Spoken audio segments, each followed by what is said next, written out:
One reaction I often get from traditional and natural horsemen is, "Oh, but he's only doing it for treats." Let's imagine for a minute that it is true. How is this a problem? Your horse does something you want, he gets a piece of carrot, and then what? And besides, what's the alternative? Doing it to avoid pain and discomfort? In today's video, I'm answering the popular question, do horses that are trained with positive reinforcement only do it for food?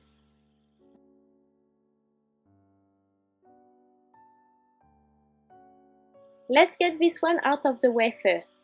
Positive reinforcement is the addition of a pleasurable stimulus that makes the behavior more likely to occur again.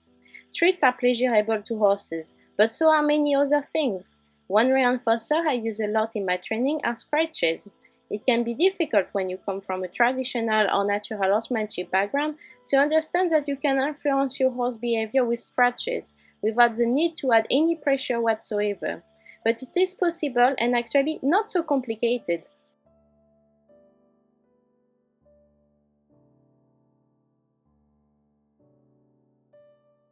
Many studies have shown that when offered the choice between eating food provided for free or working to get the food, most animals will prefer to work for their food.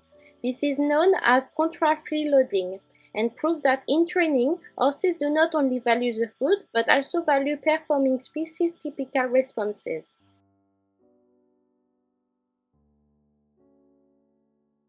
I will sit this one out and let neuroscientist Dr. Robert Sapolsky explain it. Next, how we go about reward. Now, this brings in a little bit of neurobiology, the involvement of a neurotransmitter, a brain chemical messenger called dopamine.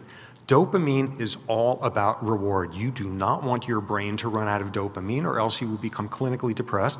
Dopamine, cocaine works on the dopamine system. All sorts of euphoriants work on dopamine. Dopamine is about reward. At least that's what people used to think. And they used to think it would work as follows. You take a monkey and you've trained it in some task. You give it a signal, a light goes on in its room, and that means, okay, this task is about to begin. And the monkeys learn that if it now does this task, whatever the work is, it will then get a reward after some delay. And what everybody assumed was what dopamine was about was once you got that reward, dopamine levels went up. Dopamine was about pleasure, reward, the pot of gold at the end of the rainbow, all that sort of thing. Turns out that's not what dopamine is about. It looks like this instead. You've got this monkey trained to do this task, and the signal comes on saying, okay, we're starting one of these sessions again, and then the dopamine goes up. What is this about? This is not pleasure of getting the reward. This is, I know how this one works. This is great. I'm all on top of this. I know exactly what to do. Piece of cake. I got this under control. I'm on this one. It is not about reward. It's about the anticipation of reward. And in fact, if you block that dopamine rise from occurring, you don't get the work. It's not only about the anticipation of reward, it's about the goal-directed behavior it is able to fuel. A very subtle additional piece of it, a wonderful study done some years ago where you take this scenario, okay, the individual, the monkey, does the work, and after the delay it gets the reward 100% of the time. Now instead, in this setting, it gets the reward only 50% of the time. What happens now when that signal comes on? What it looks like is this. You switch over to 50% and the dopamine levels explode through the roof there. What have you just done? You have introduced the word maybe into your equation. And that is reinforcing like nothing on earth. That signal comes on and that monkey is sitting there saying, piece of cake, I'm on top, but I'm such a screw up and I'm not going to be, oh, but today I'm going to be, no, it's not going to work out. And you just have them teetering there on this fulcrum, and that is pushing dopamine out like there is no tomorrow.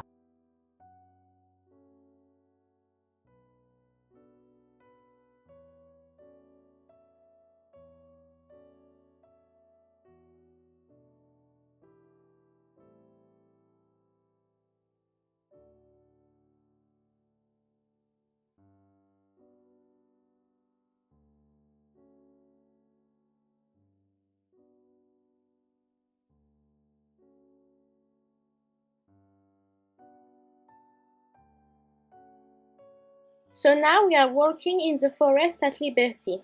If you're only bothered by the end result, you could obviously get something similar using threats, discomfort, and pain. But you could also form a reciprocal bond with your host by associating yourself with good things. These include food, but so much more. What happens when your host associates you with good things instead of threats, discomfort, and pain is that he sees you as someone that keeps him safe rather than someone that constantly disrupts his feeling of safety by using aversive methods and tools. So in conclusion, positive reinforcement-based training may involve using food to reinforce a host behavior, but it also involves making the host feeling good, happy, and safe. All these things also help you form a reciprocal bond with your host, so why not give it a go? If you enjoyed this video, please like, comment, and share. And do not forget to subscribe for more videos. Have a beautiful day and I see you in the next video.